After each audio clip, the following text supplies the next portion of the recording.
আলু আনতে, ও আলু আনতে যাবে, তখন আমি ওর সিটে জল ঢেলে দেবো, তো বলবে পেন ভিজে যাবে, চল চল।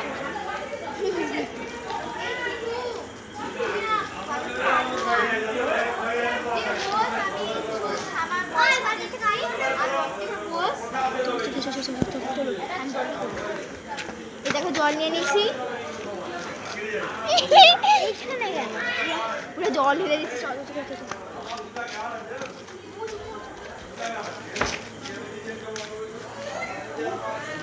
তো চলো, আমি এখন বলতে পেরেছি আলুটা আনতে, তো কি হবে আমি নিজেও জানি না। তো চলো দেখি, হ্যাঁ চলো, আমি এখন ও কোথায় যেতে খুঁজবো, চলো আসো আসো আসো। চিকু, এই চিকু চিকু ওই নেই, বাজার আর নেই, পয়সা নেই, যা বাজার আন, ওই সাইকেল আছে, চলো চলো।